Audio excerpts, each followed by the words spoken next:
Para darle dramatismo o resaltar algún elemento en nuestra pintura, lo que podemos hacer es generar contraste. Por supuesto, los colores en sí mismos contrastan entre ellos, pero hay formas más específicas de generarlo. Una sería el contraste frío-cálido.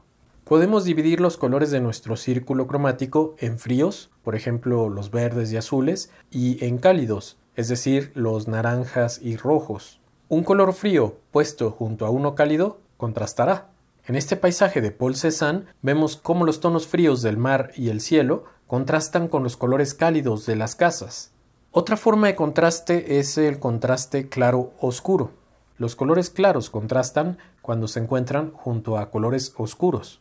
Así, un objeto iluminado rodeado por un fondo oscuro nos generará una imagen con bastante dramatismo. Este contraste era muy utilizado por los artistas del barroco.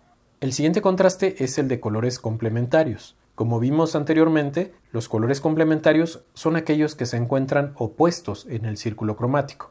Si hablamos solo de matiz, esta sería la máxima forma de contraste, pero al mismo tiempo estos colores se ven bien juntos, digamos, se equilibran mutuamente.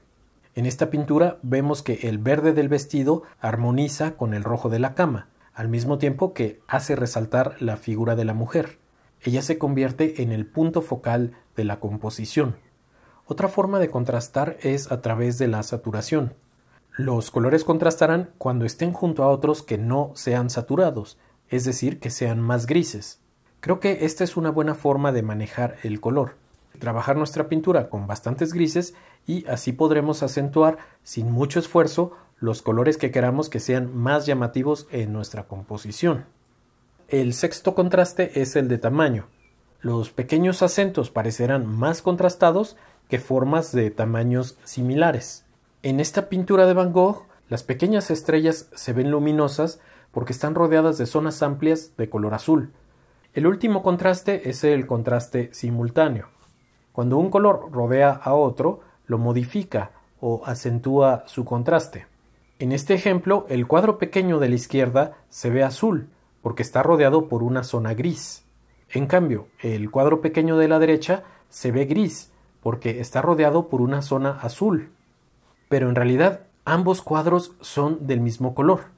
El color siempre se verá afectado por lo que está alrededor de él. En este otro ejemplo, vemos que los dos círculos son muy diferentes. El de la izquierda parece más oscuro que el de la derecha, pero nuevamente los círculos son del mismo color.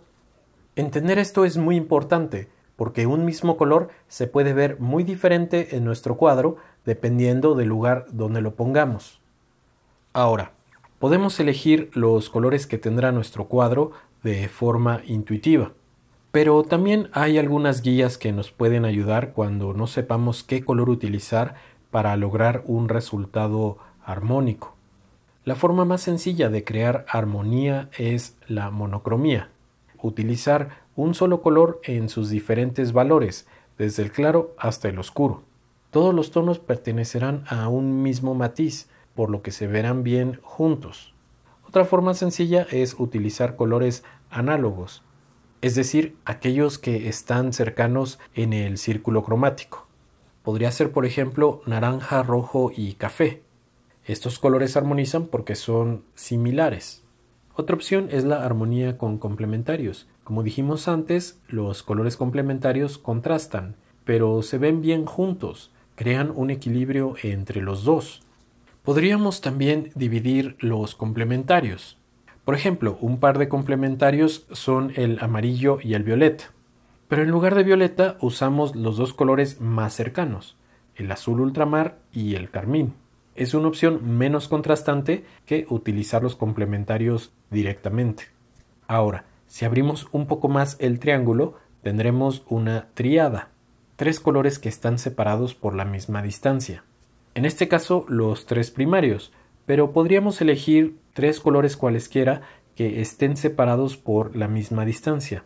Es decir, el triángulo puede apuntar hacia cualquier dirección, como en este caso que apunta hacia los 3 colores secundarios. Las tríadas son bastante estables, pero al mismo tiempo nada monótonas. Podemos, por supuesto, equilibrar más de un par de colores complementarios.